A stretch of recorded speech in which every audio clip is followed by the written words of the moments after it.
I would like to turn to an area of your work which I think you would probably yourself be most entitled to feel very proud of, and that is the work you've done for Aboriginal land rights. And this is perhaps a lesser known to those outside the bar, lesser known aspect of the work that you've done over the years. But would you like to tell us a little bit about the Kenby case and what led up to it and your role in it? Okay. When I took Silk, I did quite a few town planning cases, and I think I got a bit of a reputation. I mean, it's funny how you get reputations, but some people thought I was a town planning expert. If they'd have asked me, I would have said, go somewhere else. And somebody up in the Northern Territory, a Victorian practitioner, apparently had heard of me being a town planning expert. What happened in the Kenby case, which was a land claim made by the Larrakia, who are the traditional owners of the area near Darwin, they'd lodged a land claim back in 1978, I think.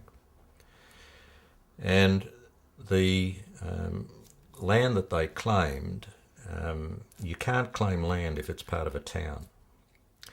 And what the Northern Territory government had done was to proclaim vast areas around Darwin, Alice Springs, Katherine, and Cooper Pedy, I think. Not Cooper Pedy, or whatever, as part of those towns. I mean, Darwin ended up being about the size of London, and they'd done it through regulations.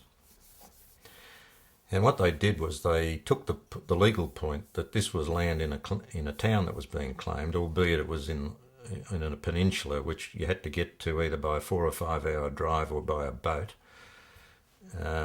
over, quite a long distance. And it came on before a guy who ended up on the High Court. Oh, gee, I've forgotten his name. Very nice judge, very clever judge.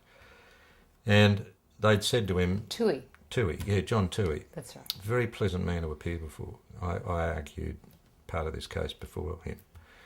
He had been, it had been submitted to him that this was land in a town and couldn't be claimed. And in response, the council then briefed for the claimants had said, well, the regulations were made for an ulterior purpose and they weren't bona fide and therefore they could be set aside.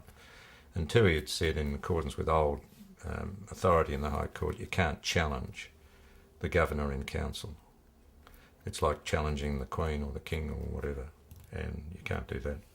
So he'd effectively thrown it out. He'd said, you can't claim this land. Somebody had told the Northern Land Council that there was a guy in Melbourne called Sher who knew about town planning, and you've got a town planning problem here, so you better ask his opinion, get a second opinion. It came down to me. Never heard of the Northern Land Council and the Aboriginal Land Rights Act or whatever, and I had a look at it and recommended that they seek prerogative relief in the High Court. And when we got to the High Court, again with a very smart junior, one of my skills was picking good juniors. I had a fellow called Bruce Oslington who's now leading Silk in Sydney. Very good lawyer, Bruce. And he'd raised with me in discussion, he said, well, why don't we challenge this old law about not being able to attack the governor and council? I mean, you can attack his advisors, you can attack everyone, but why shouldn't you be able to attack the governor and council? So we ran this point in the High Court and won. So here we are, years later, with the ability to attack these regulations.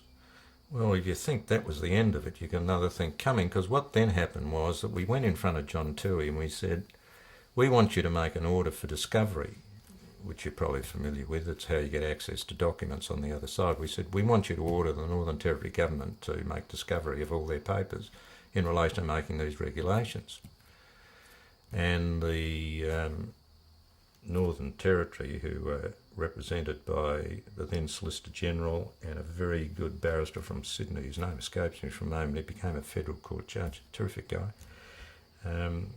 They said, you can't get discovery of a lot of these documents because they're covered by legal professional privilege. And right off the top of my head, because I knew a bit about the laws of evidence, I said, no, it's covered by the crime of fraud exception.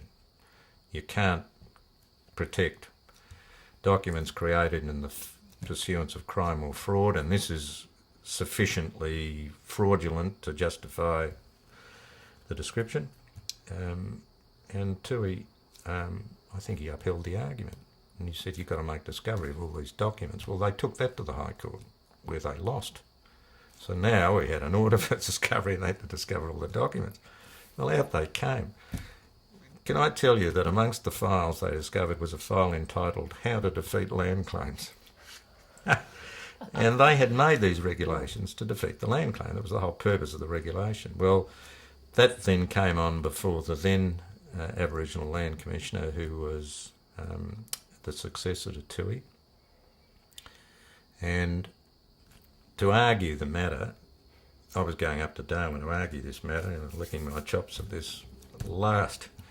I got jammed in Melbourne, and Frank Costigan took over my brief, and of course he had a wonderful time and we won that argument. So the regulations go out. This is years after the claim's made, and now we've got the land claim on foot. Well, it's ultimately been heard, but it's taken years. I think it took over 20 years for that land claim to be heard, and of course a lot of the original claimants died.